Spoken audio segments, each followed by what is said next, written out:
Bienvenue sur Digital News 49.25. Saviez-vous qu'une simple pause d'une semaine sur les réseaux sociaux peut réduire l'anxiété?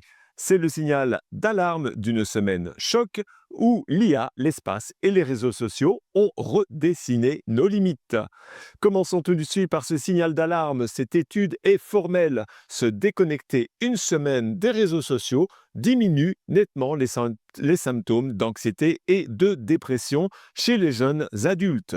Notre cerveau a besoin de cette pause. C'est le même constat que vient de faire le Parlement européen qui propose un âge minimum de 16 ans pour l'accès au réseau. Non seulement pour protéger la santé mentale, mais aussi face aux dangers des algorithmes et des manipulations. Et ce n'est pas un phénomène isolé, l'Australie va plus loin. Elle prépare une loi pour interdire l'accès aux réseaux sociaux aux moins de 16 ans. C'est une première mondiale et la charge de la vérification de l'âge retombera directement sur les plateformes comme Meta et TikTok. En parlant de régulation, le président Emmanuel Macron étend sa pause numérique en France. Après les collèges, les smartphones seront aussi interdits dans les lycées dès la rentrée prochaine. L'objectif est clair, restaurer l'attention en classe et lutter contre la distraction permanente des écrans. Pourtant, malgré ces mises en garde, l'intelligence artificielle s'installe partout. Saviez-vous que 89% des 16-25 ans en France ont déjà utilisé une IA générative comme ChatGPT? C'est une adoption massive pour l'apprentissage et la création. Mais l'usage a un prix, l'assistance de ChatGPT réduit la connectivité neuronale du cerveau de 55%. Une étude du MIT Media Lab révèle une dette cognitive. Le piège n'est pas de devenir bête, mais de s'habituer à s'économiser au risque d'affaiblir la pensée critique. Et avant de passer de nouveau à l'IA, une note personnelle, notre mort numérique. Nos profils et nos données ne s'effacent pas toutes seules. La CNIL rappelle l'impératif d'anticiper. Vous devez laisser des directives claires via un testament numérique ou un contact légataire pour que vos héritiers puissent gérer la suppression de vos comptes. C'est la nouvelle planification de vie. La guerre entre Google et OpenAI fait rage. Le nouveau modèle Gemini 3 de Google frappe un grand coup. Le trafic a bondi et de nombreux utilisateurs migrent de ChatGPT, se disant déçus. Le PDG de Salesforce, Marc Benioff, a même déclaré « Je ne reviendrai pas en arrière après 2 heures d'essai de Gemini 3 ». C'est un adoubement majeur. Google ne s'arrête pas là, il menace le quasi-monopole de Nvidia sur les puces en poussant ses TPU à des acteurs comme Meta et potentiellement OpenAI. Google devient un fournisseur d'infrastructures cruciales, secouant l'équilibre des pouvoirs. Côté OpenAI, la fin de la récréation sonne. Des lignes de code ont confirmé l'arrivée imminente de la publicité sur la version gratuite de ChatGPT.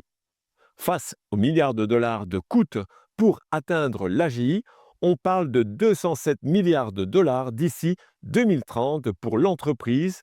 La monétisation est un passage obligé pour survivre.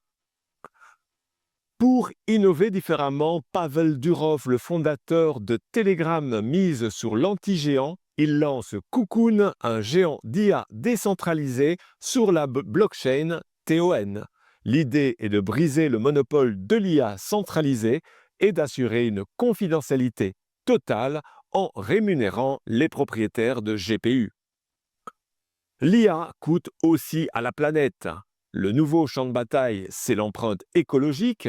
Mistral AI a joué la transparence en publiant des chiffres clairs sur le coût de ces modèles, une démarche qui contraste avec les données souvent opaques fournies par les autres géants. Nous avons besoin de standards universels pour évaluer le vrai coût de cette course à l'intelligence artificielle. L'IA entre aussi dans le commerce. Perplexity lance son assistant de shopping intégré défiant ChatGPT et Google. Cet outil utilise votre historique pour des recommandations hyper ciblées et permet l'achat direct via PayPal. C'est un personal shopper impartial.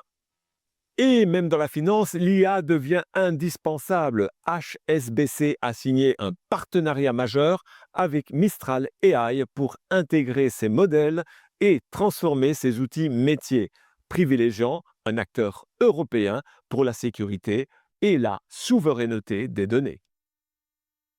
Sur le front de la robotique, la Chine se prépare à livrer plus de 10 000 robots humanoïdes cette année. Mais attention, Pékin s'inquiète d'une surchauffe et d'une absence de demande réelle.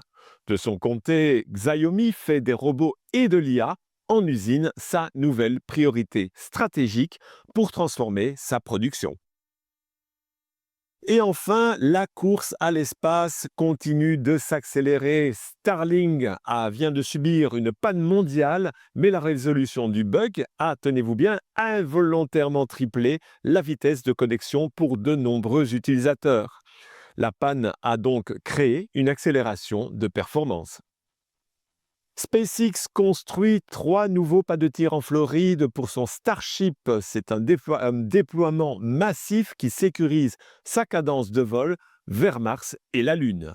Mais, Jeff Bezos lance un va-tout. Il veut poser lui aussi son atterrisseur Blue Moon sur la Lune d'ici 4 mois pour devancer Elon Musk sur la mission Artemis numéro 3. Et même Google regarde vers l'espace pour son infrastructure de données. Il explore l'utilisation de satellites pour Google Cloud, transformant l'archivage de données en un enjeu cosmique. Rendez-vous dans ma bio pour en savoir plus. À la semaine prochaine pour une nouvelle revue de presse digitale.